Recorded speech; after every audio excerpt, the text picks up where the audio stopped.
the La Crosse Public Library Archives presents Dark La Crosse Stories, a series in collaboration with the La Crosse Tribune. Dark La Crosse is a suite of programs that feature the seedier side of La Crosse history and also include a downtown walking tour, a trolley tour, and an annual stage production with new content each year.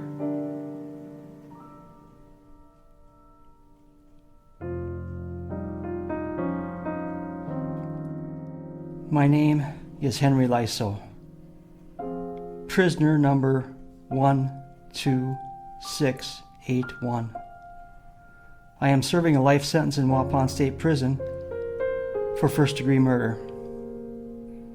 I used to be a respected and trusted coachman for Samuel Hyde Sr. in La Crosse. I worked for him for 20 years. It was in the Hyde household where I met Petra. Petra Solberg was a kindly and beautiful housekeeper. I was married with children at the time, but lustful thinking led to an affair with Petra. That affair led to a pregnancy. Petra was pregnant, and I was the father.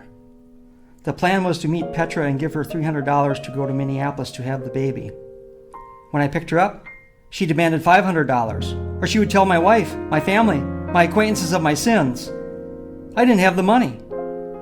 It was November 5th, 1914, and I picked her up in Mr. Hyde's car, and we headed toward West Salem. When we were on Salem Road, I stopped to fix a problem with the headlight. Petra was upset that I didn't have the $500 and started to argue. In a rage, I pulled a hammer from my back pocket and struck Petra repeatedly in the head. Only when I saw all the blood did I realize what I had done. I dragged her across the road. I was afraid someone would see us. As I pulled her into the brush, she twitched. I thought she was still alive. I knew she'd tell that I hit her. I had a family. I was afraid of disgrace. I knew I must do away with her somehow. All of this went through my head in a minute. I pulled a knife from my pocket while she lay there twitching. I cut her throat.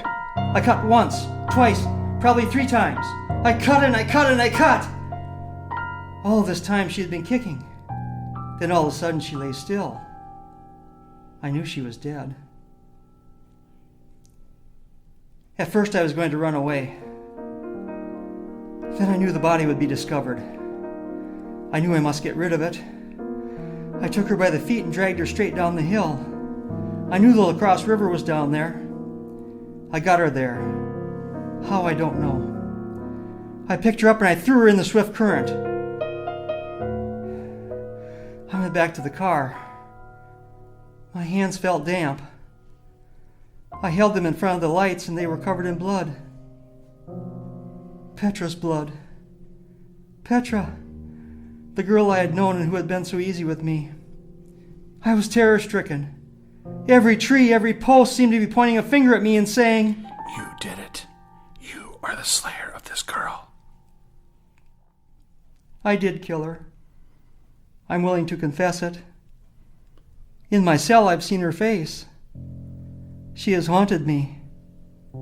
I have seen her as she was the first time I ever saw her. I have seen her as she was that night in the car. And I have seen her as she was after I struck her to the ground with the hammer. I have asked God and my family to forgive me, for I am most profoundly guilty of murder. After serving 15 years in prison, Henry Lyso was granted a pardon in 1929 at the age of 63. In prison, he was a model inmate. He became so trusted he would often drive vehicles between prisons, sometimes as far as 70 miles apart, unsupervised. He died in 1937 at the age of 71. He is buried in Oak Grove Cemetery. Petra Solberg is also buried there, alongside her parents in another section.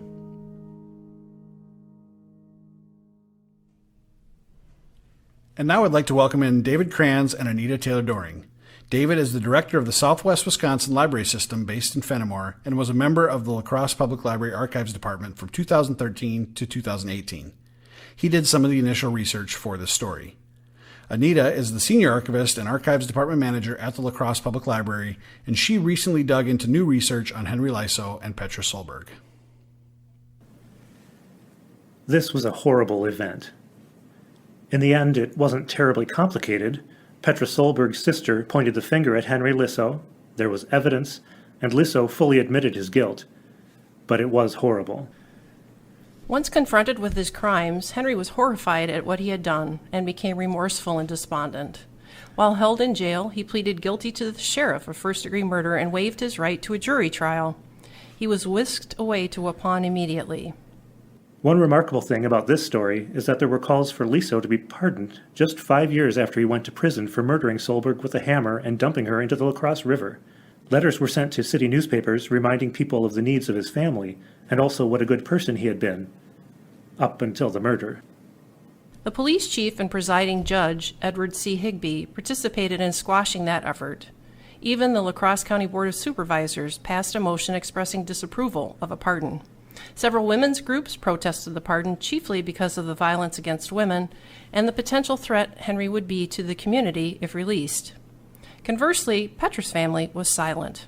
No letters from any Solbergs or acquaintances protested the pardon efforts. They were a poor Norwegian immigrant family made especially tough after the death of Petra's father, Lars, in 1902.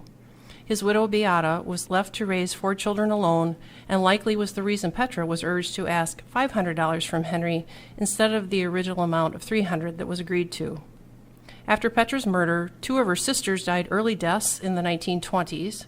The widowed son-in-law supported Beata and her remaining son, but this support ended when he remarried. Petra's mother and brother wound up living at the poor farm during the Depression. Lissow was eventually pardoned after serving just over 14 years in prison. That was fairly typical of what we've observed for murderers of that time, serving about 15 years after receiving a life sentence. His wife, Anna, never lost faith in her husband, and she and her children went to visit Henry when they could at Waupun. She had to rely on partial financial gifts from her children to pay the bills while Henry was incarcerated. Upon his release in 1929, the pair reunited and spent the rest of their days together, Henry dying in 1937 and Anna following in 1945. They are buried beside one another in Oak Grove Cemetery. One newspaper article suggested that Henry didn't have the money for Petra to go to Minneapolis because he wanted to help his son establish an auto mechanic garage. This was 1914, and while automobiles about town were not completely new, they were only beginning to spread in earnest beyond richer families and enthusiasts. Lissow was a coachman for Samuel Hyde Sr., and the car he drove Petra in belonged to her boss, Samuel Hyde Jr. Aside from the murder, we do observe here some of the societal changes that relate to advances in technology and the increased access to technology. The hired chauffeur had begun to replace the coachman, and as auto ownership spread, similarly would the auto mechanic begin to take over the maintenance and repair duties of the paid driver. As you may have noticed earlier, Solberg and Lissow both worked for the Hyde family, Petra for one of the 2 sons and Henry for the father. The Hyde family was prominent in La Crosse. Samuel Hyde Sr. had done well in his career as a grain merchant and had become involved with several businesses in the city and region. He was a vice president of the Batavian Bank and had his offices in that building on Main Street. By 1914, he had retired, but clearly he still employed servants, such as a coachman, and his son was still employing a domestic servant as well. The place where Petra Solberg was murdered has changed over the years. The road has moved and been renamed. It used to be called Salem Road, or South Salem Road, because it was the road to West Salem and it came into West Salem from the south. The portion of that road we're talking about here, we now know as Highway 16. The location where Lissow stopped the car, described as being about a mile north of the golf course, was near what used to be called Dead Man's Curve. With the expansion of the road and the development along it, this sharp curve in the road is no longer present, but the location is believed to be somewhat near where Gillette Street intersects with Highway 16. Thanks for listening.